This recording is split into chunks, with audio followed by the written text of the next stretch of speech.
میرے بیٹوں، میں آپ سے کہنا چاہتا ہوں، اور بھائیوں میں آپ سے کہنا چاہتا ہوں،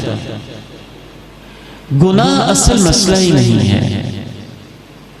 اصل مسئلہ ہے کہ گناہ کے بعد آپ کے دل کی کیفیت کیا ہے۔ اگر گناہ ہو جانے کے بعد آپ کے دل پہ اثر ہی کوئی نہیں، اگر گناہ ہو جانے کے بعد آپ حجتیں کرتے ہیں، اگر گناہ کرنے کے بعد آپ لیم ایکسکیوزز پیش کرتے ہیں، جھوٹے بہانے اور اپنے نفس کے عذر تراش کے پیش کرتے ہیں، اگر گناہ ہو جانے کے بعد آپ اس کو جسٹیفائی کرتے ہیں اور آپ اس کی تعویلیں کرتے ہیں، اس کے جواز فراہم کرتے ہیں، تو آپ سمجھ لیں کہ دل پتھر ہو چکا ہے۔ بعض دفعہ گناہ چھوٹا ہوتا ہے، لیکن اس کے بعد جو یہ بندہ کہتا ہے نا، یہ کیا بات ہے، کیا ہو گیا، میں نے کوئی بڑا جرم کر دیا، میں نے کیا کیا، یہ اس کے بول اس چھوٹے سے گناہ کو پہاڑوں سے بھی بڑا کر دیتے ہیں۔ اور بعض دفعہ گناہ بہت بڑا ہوتا ہے، پہاڑوں جیسا ہوتا ہے،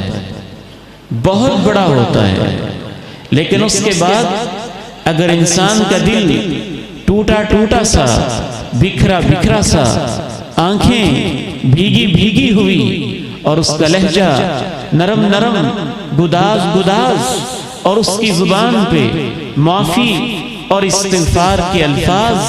اور اس کے اندر عاجزی، انکساری، ندامت، پشیمانی، یہ چیزیں اگر پیدا ہو جائیں، خوب توجہ سے سن لیجئے، وہ بہت بڑا گناہ بجائے اس کے کہ انسان کو اللہ سے دور کرے، اس بڑے سارے گناہ کے بعد یہ کیفیتیں انسان کو اللہ کے اور قریب کر دیتی ہیں۔ امام ابن قیم الجوزیہ رحمہ اللہ تعالی لکھتے ہیں کہ بعض دفعہ بڑے گناہ اور اس کے بعد دل میں ندامت کا احساس انسان کو اللہ کے اتنا قریب کرتا ہے کہ اگر اس سے وہ گناہ نہ ہوا ہوتا تو کبھی بھی اللہ کے اتنے قریب نہ پہنچا ہوتا۔ جناب معز رضی اللہ عنہ وارضاہ کبیرہ گناہ ہو جاتا ہے اور اللہ کے پیارے نبی علیہ السلام اس پر یہ تبصرہ کرتے ہیں، طہرنی، وہ عرض کر رہے پاک کیجئے، جانتا ہے پتھر برسیں گے، جانتا ہے گڑھا کھودا جائے گا، جانتا ہے لہو لہان ہوگا، جانتا ہے جسم کے ریشے کے اندر دردیں اٹھیں گی، ٹیسیں اٹھیں گی، چیخیں نکل جائیں گی، جانتا ہے سب کچھ ہو جائے گا، یہ جاننے کے باوجود اتنا ندامت کا مارا ہوا، مارا کہتا ہے مجھے پاک کیجئے۔ اس صحابی رسول کے اوپر ایک اور صحابی جب تبصرہ کرتا ہے تو اللہ کے پیارے نبی کہتے ہیں خاموش ہو جاؤ، معز نے ایسی توبہ کی ہے، معز کی ایک توبہ پوری امت میں تقسیم کی جائے تو معز کی ایک توبہ سے پوری امت بھی معاف ہو جائے۔ صحابی کو بولنے کی اجازت نہیں دی جاتی، حالانکہ اس صحابی سے کبیرہ گناہ ہو گیا ہے، تو صحابی پر 21ویں صدی کے ایک کالے انسان کو اور کالے دل والے کو بولنے کی اجازت کیسے ہو سکتی ہے؟ اس صحابی پر بولنے کی اجازت نہیں جس سے کبیرہ گناہ ہو گیا، اس صحابی کو پر بھی بولنے کی اجازت نہیں جس پہ حد نافذ کی گئی، اس صحابی پر ایک صحابی کو بھی بولنے کی اجازت نہیں جس نے خود اس کبیرہ گناہ کا بھری محفل میں آ کے اقرار و اعتراف کیا۔ تو ان مسئلوں میں جن میں صحابی کا کبیرہ گناہ ہونا بھی ثابت نہیں، وہ آپس کے جزوی معمولی مشاجرات ہیں، اجتہادی مسائل ہیں، ایک کے لیے اکہرا ثواب، دوسرے کے لیے دوہرا ثواب۔ ان مسئلوں پر کسی کو زبان کھولنے کی اجازت کیسے دی جا سکتی ہے؟ صحابی کو صحابی پر عدالت لگانے اور اس پر مقدمہ قائم کر کے اپنے کٹہرے میں کھڑے کرنے کی تو پیغمبر نے اجازت نہیں دی۔ 21ویں صدی کا آج کوئی بد نصیب انسان کبھی کسی صحابی کو مجرم قرار دے، کبھی کسی کو، تو اسے اپنی آخرت کی فکر کرنی چاہیے۔ یاد رکھیے، گناہ اس وجہ سے بھی معمولی نہیں ہوتے کہ گناہ اور گناہوں کو اپنی طرف کھینچتے ہیں، اور گناہوں کو اپنی طرف کھینچتے ہیں۔ پھر بہت سارے گناہ انٹر لنکڈ ہوتے ہیں، باہمی ان کا تعلق ہوتا ہے، ان کی فیملیز ہوتی ہیں، ان کے خاندان ہوتے ہیں۔ جیسے انسانوں کے خاندان ہیں، گناہوں کے خاندان، انسانوں کے رشتہ داریاں ہیں نا، کوئی باپ، کوئی بیٹا، کوئی بھائی، کوئی بہن، کوئی بیٹی، کوئی پوتا، کوئی نواسا، کوئی نواسی، کوئی پوتی،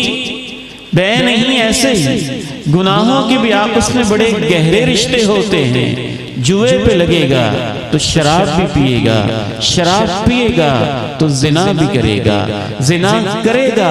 فحش فلمیں بھی دیکھے گا، فحش فلمیں دیکھے گا، بے حیا بھی ہو جائے گا، بے حیا ہو جائے گا، غیرت کے جنازے بھی نکلیں گے، غیرت کے جنازے نکل جائیں گے تو اس کے گھر کے اندر بھی یہ بیماری عام ہو جائے گی۔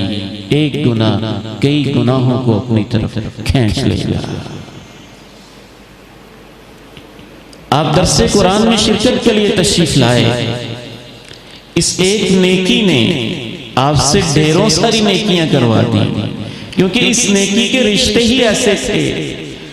آپ نے اس کے لیے وضو کیا، آپ نے نماز پڑھی، سنتیں ادا کی، تلاوتیں سنی، نظمیں سنی، حمد سنی، نعت سنی، ان نورانی چہروں کی، علماء کی زیارت کی، ان سے ملاقات ہوئی، مسجد میں بیٹھے، اس ایک نیکی نے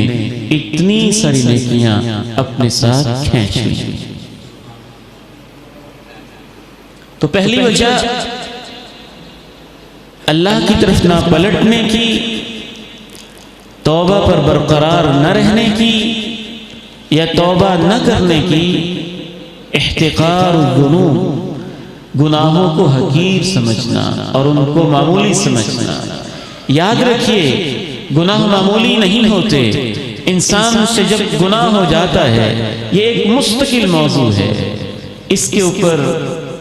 1 گھنٹے کا الحمدللہ میرا لیکچر موجود ہے، کبھی آپ اسے سنیں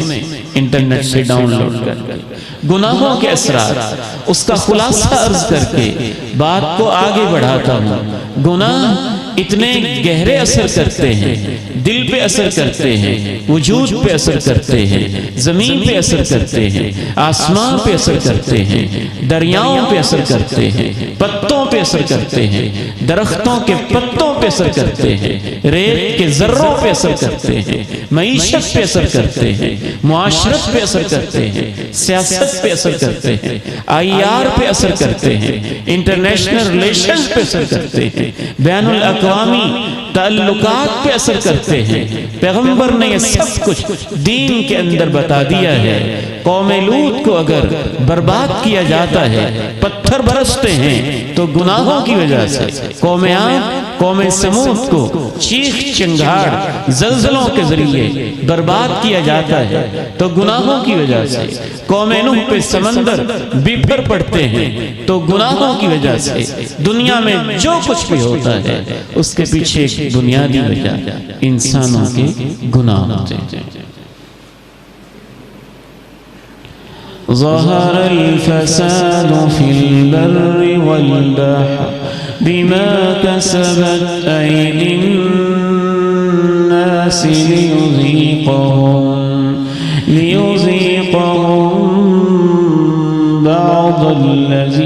عملوا لعلهم يرجعون